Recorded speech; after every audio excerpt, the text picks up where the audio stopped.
Hello guys, this is your economics lecture with Meena Yadav, Commerce Center. Today we will discuss about the topic of central bank and its functions.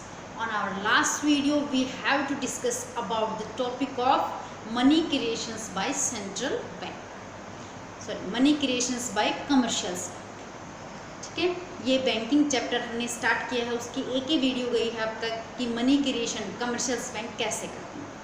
And today we will discuss about the topic of central bank. क्या होता है, कब establish हुआ और उसके क्या functions हैं, वो किस तरीके से काम करते हैं. चलिए स्टार्ट करते हैं. Central bank. सेंट्रल बैंक और इंडिया का सेंट्रल बैंक, हर किसी कंट्री का एक सेंट्रल बैंक होता है, मतलब सबसे टॉप मोस्ट बैंक जिसको हम बोलते हैं, सबसे ऊपर जो बैंक होता है उसको क्या कहते हैं, सेंट्रल बैंक. और इंडिया का सेंट्रल बैंक क्या है, क्या नाम है उसका, रिजर्व बैंक ऑफ इंडिया. हर किसी सेंट्रल बैंक का हर किसी कंट्री में अलग अलग नाम होता है. जैसे इंडिया का जो सेंट्रल बैंक है उसको हम कहते हैं RBI, reserve bank of India. Central bank, the central bank is an apex bank. Central bank जो होता है वो एक एपेक्स बैंक होता है. दैट मीन्स सभी बैंकों के ऊपर बैंक होता है, सबसे टॉप मोस्ट बैंक होता है, मतलब जो सबसे टॉप लेवल के ऊपर जो बैठता है उसको क्या कहते हैं, central bank. RBI apex bank होता है. That control the entire banking system of a country. किसी भी कंट्री के अंदर जितनी भी एंटायर बैंकिंग सिस्टम, जो जितना भी बैंकिंग सिस्टम है उस सब को कंट्रोल करता है सेंट्रल बैंक. ठीक है, entire banking system, entire banking system को क्या करता है, कंट्रोल करता है किसी भी कंट्री में. ठीक है, मतलब दैट मीन्स जितने भी हमारे प्राइवेट बैंक है, गवर्नमेंट बैंक है, सभी को कंट्रोल करता है. RBI ने ऑर्डर दिया, उसके अकॉर्डिंग वो सारे के सारे बैंक क्या करते हैं, काम करते हैं. ठीक है, जैसे हम यहाँ पर आगे लोकली अगर एक एग्जांपल लें कि अगर किसी कंपनी के जो एम्प्लॉयज़ हैं वो किसके ऑर्डर के बिहाफ के ऊपर काम करेंगे, एम्प्लॉयज़ है वो किसके ऑर्डर के बिहाफ के ऊपर काम करेंगे, ऑनर के बिहाफ के ऊपर. ऑनर ने जैसा बोल दिया एम्प्लॉयज़ वैसा ही करेंगे. ठीक है, तो दैट मीन्स सेंट्रल बैंक ने, RBI ने जैसा बोल दिया तो कमर्शियल बैंक वैसा ही काम करेंगे. उसने जो रेट डिसाइड कर दी वो उसी रेट के ऊपर काम करेंगे. क्लियर हो गया, सेंट्रल बैंक होता क्या है. अब चलिए हम बात करते हैं कि सेंट्रल बैंक कब एस्टेब्लिश हुआ. सेंट्रल बैंक एस्टेब्लिश हुआ 1 अप्रैल 1935. 1 अप्रैल 1935 को सेंट्रल बैंक एस्टेब्लिश हुआ. ऐसा नहीं है कि उससे पहले कंट्री के अंदर सेंट्रल बैंक नहीं था. 1935 से पहले, 1 अप्रैल 1935 से पहले भी कंट्री के अंदर सेंट्रल बैंक था, बट वो किसी और नाम से था. ठीक है, तो 1 अप्रैल 1935 को सेंट्रल बैंक का नाम RBI रखा गया और ये एस्टेब्लिश हुआ. प्रेजेंट में, अब प्रेजेंट में हमारे जो RBI के गवर्नर हैं वो कौन है, पता होगा आई थिंक सबको. ठीक है, तो प्रेजेंट में, अभी प्रेजेंट में जो हमारे RBI के गवर्नर है वो है शक्तिकांत दास. कौन है, शक्तिकांत दास. ठीक है, चलिए देखते हैं. अब जो सेंट्रल बैंक के फंक्शंस हैं, दैट मीन्स वो किस तरीके से काम करते हैं, चलिए देखते हैं. तो फर्स्ट फंक्शन है currency authorities. Currency authority that means issuing notes. Currency क्या, इंडिया की करेंसी क्या है, रुपीस, और रुपीस को इशू करना किसका काम है, सेंट्रल बैंक का, RBI का. दैट मीन्स इंडिया के पास जो करेंसी अथॉरिटी है, इंडिया की जो करेंसी अथॉरिटी के कितने पैसे प्रिंट करने हैं, कितने पैसे इशू करने हैं इकोनॉमी के अंदर, फ्लो किस तरीके से होना चाहिए, कम होना चाहिए, ज़्यादा होना चाहिए, किस लेवल से होना चाहिए. ठीक है, वो सब कौन डिसाइड करता है, RBI. और उसका फर्स्ट फंक्शन है जिसको हम बोलते हैं currency authority. That means India की जो करेंसी है, जो रुपीज़ है, उसकी टोटल अथॉरिटी किसके पास में है, RBI के पास में. ठीक है, कौन सा नोट प्रिंट करके छापना है, कितने छापने हैं, ठीक है, कब छापने हैं, ये सब कुछ. अब करेंसी अथॉरिटी समझ में आ गया. और सबसे बड़ा फंक्शन है नोट छापने का काम. ऐसा तो है, ऐसा अगर गवर्नमेंट कर देती कि SBI अपने नोट छापेगा, PNB अपने नोट छापेगा, HDFC अपने नोट छापेगा, ठीक है, ऐसे तो लोग कंफ्यूज हो जाते भी किसका नोट चलाए मार्केट के अंदर, है ना. मनी मैंने आपको पढ़ाया था लास्ट में कि ईजिली एक्सेप्ट करें उसको मीडियम ऑफ एक्सचेंज, तो किसको एक्सेप्ट करते हैं. ठीक है, तो सब बैंकों के अलग अलग नोट हो जाते हैं. तो दैट मीन्स जो करेंसी की अथॉरिटी है, नोट प्रिंट करने के जो पावर है वो किसके पास है, वो सेंट्रल बैंक के पास. ठीक है, अब जितने भी कॉइन्स है, जितने भी नोट है, सब RBI प्रिंट करता है, सिर्फ 1 रुपीज़ के नोट और कॉइन को छोड़. ठीक है, जो 1 रुपीज़ जो 1 रुपीज का नोट एंड कॉइन, कौन छापता है उसको, कौन प्रिंट करता है? The finance ministry of India. Finance ministry of India, India की जो फाइनेंस मिनिस्ट्री है, वित्त मंत्रालय जिसको हम बोलते हैं, 1 रुपए का नोट और 1 रुपए का कॉइन कौन छापता है? Finance ministry of India. और बाकी जितने भी नोट बच गए, जितने भी कॉइन बच गए, सब कौन प्रिंट करता है? आरबीआई। कौन प्रिंट करता है? आरबीआई। तो फर्स्ट फंक्शन समझ में आया। अब हम सेकंड फंक्शन की तरफ मूव करते हैं। सेकंड फंक्शन है banker of the government.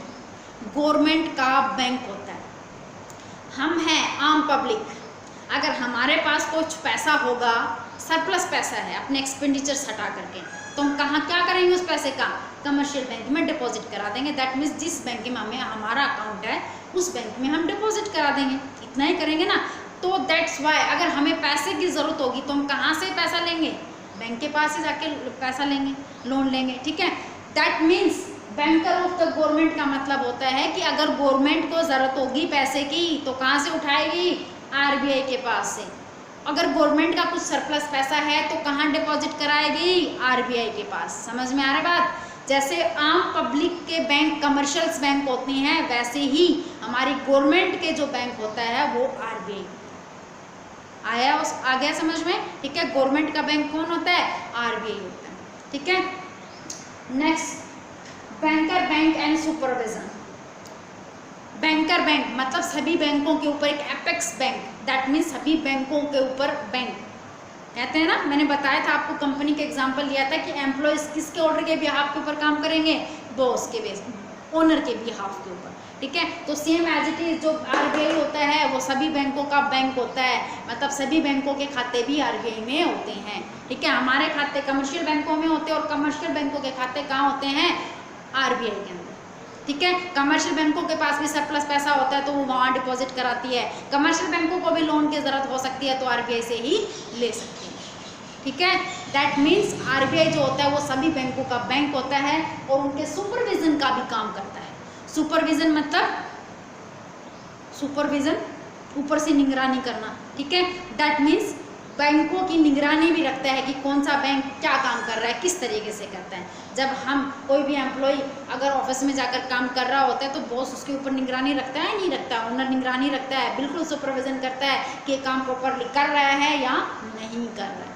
That means जो आरबीआई होता है वो सभी बैंकों का बैंक होता है एंड सुपरविजनरी रोल भी पे करता है, सुपरविजन का भी काम करता है। आ गया होगा समझ में? नेक्स्ट देखिए, custodian of cash reserve. Custodian मतलब कस्टडी, अपने पास रखता है। कैश रिजर्व, कैश रिजर्व की कस्टडी भी आरबीआई अपने पास रखता है। मैंने लास्ट वीडियो के अंदर आपको एलआरआर के बारे में समझाया था, लीगल रिजर्व रेशो के बारे में समझाया था कि वो कौन डिसाइड करता है?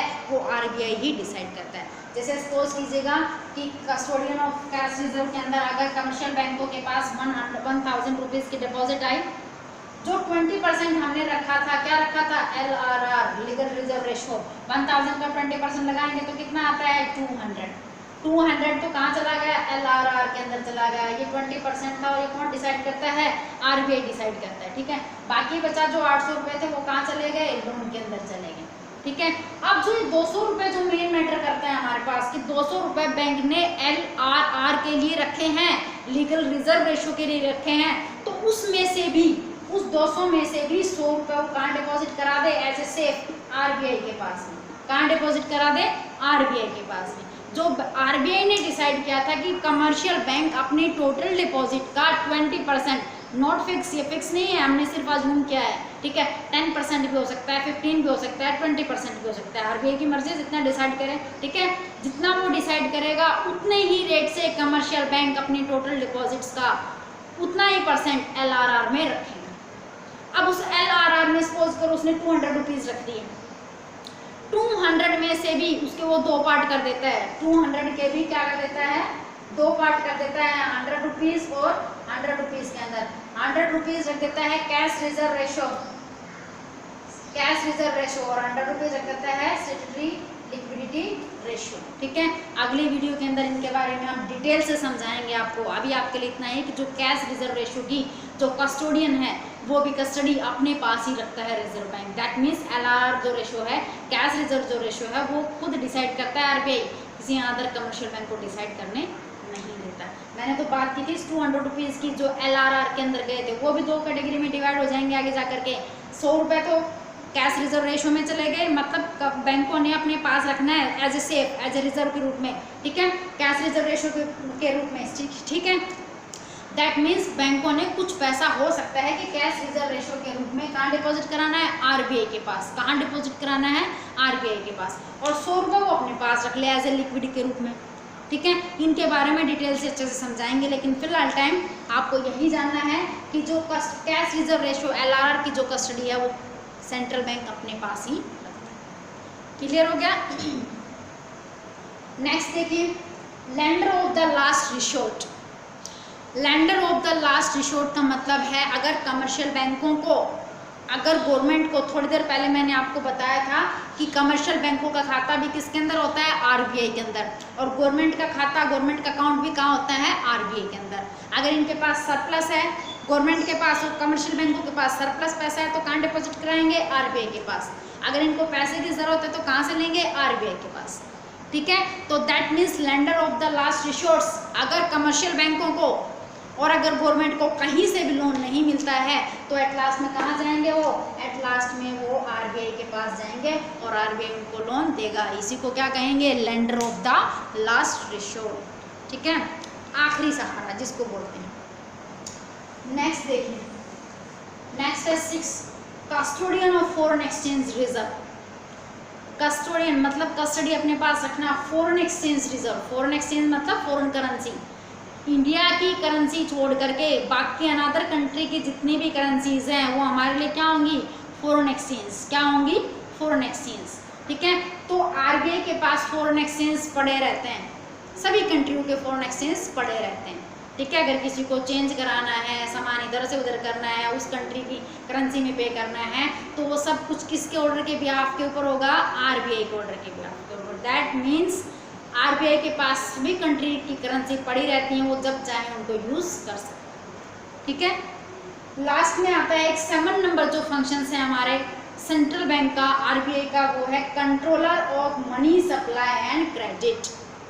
Controller of money supply and credit, economy के अंदर मनी की सप्लाई को कंट्रोल करना।